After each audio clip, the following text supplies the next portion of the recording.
粥是你熬的？嗯。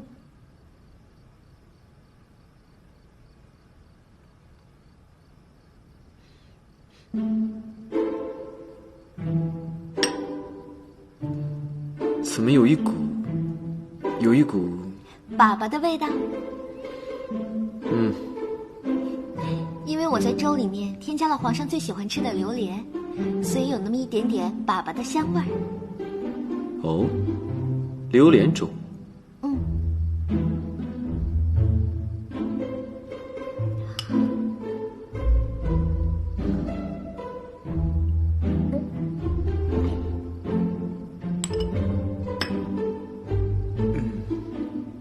味道不怎么样。我熬的粥一定没有苏姑娘熬的粥让皇上称心了。你看到他了？你们都说了什么？老熟人见面了，寒暄几句，没什么特别的。哟，怎么没风啊？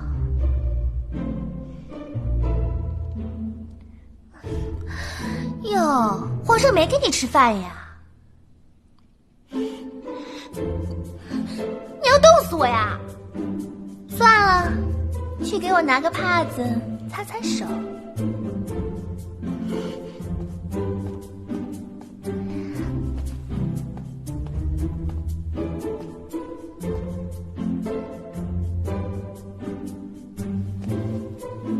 苏姑娘，我呀，作为皇后宫中的掌事宫女，叫你来侍奉我，其实是想教你些规矩，免得你在主子面前犯了错，遭受责罚。规矩我都学过。学过呀，但是你没有实践经验呀。我这杯茶凉了，你再去帮我重新倒一杯。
请用茶。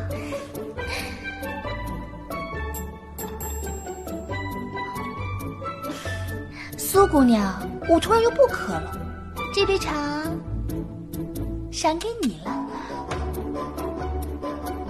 这怎么了？你帮我试试水温呢？要不然我怎么知道这茶是烫还是不烫啊？有毒还是没毒啊？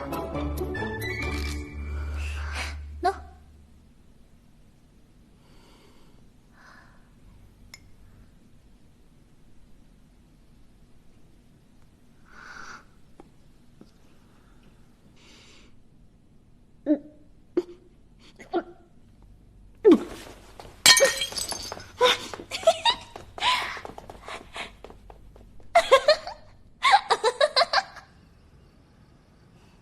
你在这里见到苏姑娘，就没有什么想说的？尽管提，或许朕能答应你。要搁以前，或许我对她还有那么一丁点想法，可是现在我是一点想法都没有了。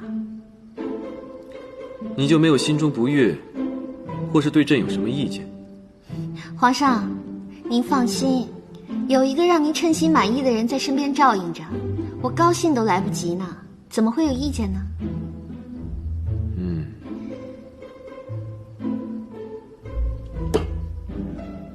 我倒是想有意见，可我要是说出来，他还不得杀了我呀？好，要是没什么事儿，你就先退下吧。哦。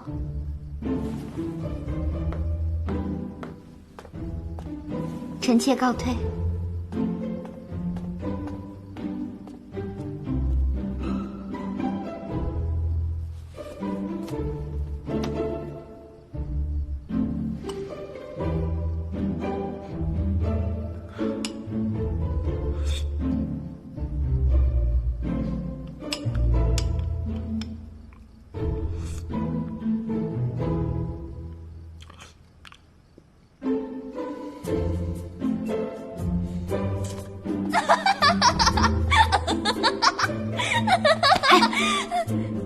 娘娘，您来晚了，姜氏啊，现在去口吐白沫了。干得漂亮！刚才我在齐胜那儿装了半天孙子，受够了窝囊气，你总算是替我出了这口恶气了。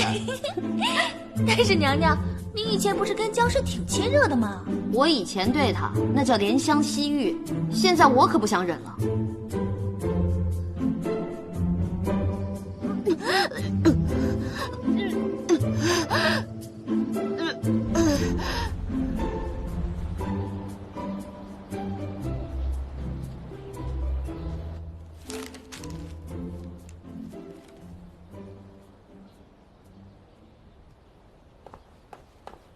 报！说。启禀皇上，云溪来的捷报，杨将军云溪出战告捷。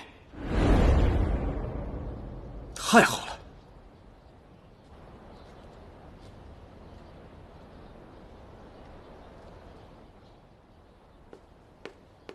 娘娘，吃水果。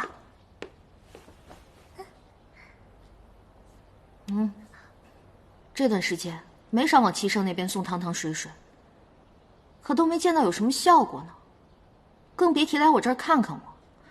现在云溪也算是出战告捷了，料他也没那么忙了，一定是姜氏从中作梗，他才会对我不管不问。哼，娘娘，等奴婢得空了，就带几个宫女去好好教训教训他。他再受宠也不过是个宫女，奴婢一根手指头就能把他治得服服帖帖的。绿篱，不行，打狗也要看主人，小不忍则乱大谋。这个时候，我们绝对不能得罪齐胜。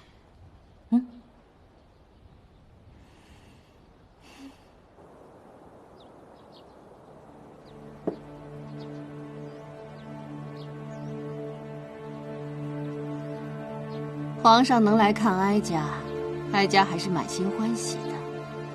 可是皇上从坐到这儿就愁眉不展，云溪不是告捷了吗？孙儿并非因为政务之事心烦，孙儿只是渐渐觉得，与皇后之间越来越冷淡，越来越疏远。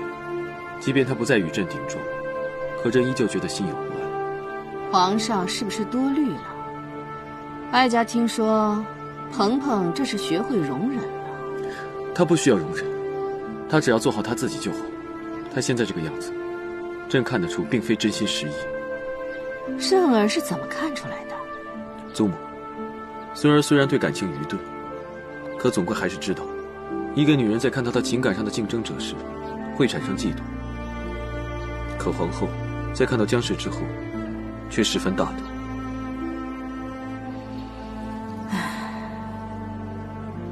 皇上，哀家早就知道你把江映月接到了宫里，可是这个做法不够极端。只要你做得够极端，任何女人都会产生妒忌。只要她产生妒忌，她就拉近了和你的距离。不知皇祖母有何妙计？不如皇上趁着这次云溪大捷，让宫里也好好热闹热闹。哀家负责来搞一场不一样的大戏，到时候